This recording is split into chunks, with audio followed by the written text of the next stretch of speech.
Hello, welcome to Straight Talk Africa, live from the Voice of America studios here in Washington. It's Wednesday, April 4th. I am Shaka Sali. Today, we are doing something new. It's Audience Appreciation Day, as we give our regular viewers an opportunity to talk from their hearts. But first, we have two reports set up, what we hope will be a lively and open-ended discussion. The first report is from my colleague, Paul Sisco. It begins in Senegal and brings us up to date on the troubles in Mali. Proclame Macky Sall élu président de la République du Sénégal. Another eventful week on the continent begins with the inauguration of Macky Sall as Senegal's new president. Et devant la nation sénégalaise. In front of God and in front of the Senegalese nation, I swear to faithfully carry out the functions of the President of the Republic of Senegal, to observe and to ensure scrupulous observation of the Constitution and the law. President Obama, in a written statement, was quick to congratulate the new president and the people of Senegal, saying the nation is a leading example of good governance and democracy at work in Africa, and remains an example for its neighbors. For Senegal, the inauguration was a happy occasion, but the Senegalese expectation of good governance and a smooth transition of power is in stark contrast to the turmoil across Senegal's eastern border in Mali. Uncertainty in Mali persists and prevails in the wake of a military coup launched 2 weeks ago. Tuesday, the African Union joined West African nations imposing sanctions on Mali, telling the military junta to step aside and return power to recognized constitutional authorities. Meanwhile, representatives from the junta traveled to Abuja for talks with Nigerian officials. The visit coincided with a demonstration outside the Malayan embassy in the capital city. But we think that the military has no business being in power, and that everything under the sun should be done to ensure that we push them out of power. It is not just about Mali, it's a message to any country in West Africa or in Africa.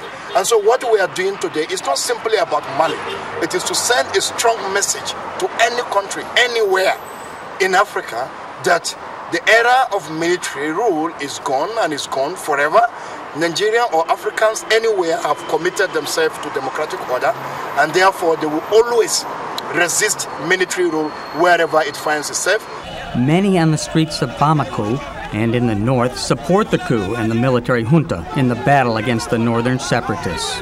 Nahu Toure, coup's supporter. Contrary to international opinion, we support these forces because they can bring back security here and afterwards democracy. On Sunday, coup leader Captain Amadou Sanogo vowed to return power with a democratic vote. And on Tuesday, in response to international condemnation and sanctions, we invite the political class and all civil society representatives to a national convention starting Thursday, April 5th, and for Malians to decide what is good for our country in a consensual manner, democratically, and in freedom, to deal with the major challenges rapidly of the security situation in the north and the integrity of our national territory. African Union Commissioner Ramtain Lamamra. Peace and Security Council rejects all the delaying tactics of the authors of the coup d'etat in Bamako and demands the restoration without further delay of the constitutional order and the normal functioning of the Republican institutions. Elections were slated for later this month in Mali, and President Amadou Toure, in the final month of his second term, was not running for re-election. The soldiers who toppled Toure accuse him of failing to provide the military with enough resources to stop the Tuareg rebellion in the north. Since the coup, Tuareg fighters have made significant gains, seizing territory in the north, including the desert crossroads of Timbuktu. Paul Sisco, VOA News. Thanks, Paul, for that report. With more on the Tuareg movement and revolt, we have another segment from my other colleague, Mariama Diallo. Mais je vous assure déjà. Captain Amadou Sanogo's troops decided to oust Malian leader Amadou Toumani Toure because they argue he had been weak toward a Tuareg rebellion that advocates independence for the northern part of the country. In the last few months, the national movement for the liberation of Azawad has been gaining momentum, and fighting has caused up to 200,000 people to flee the area, either within Mali or to neighboring Algeria, Burkina Faso, Mauritania, and Niger.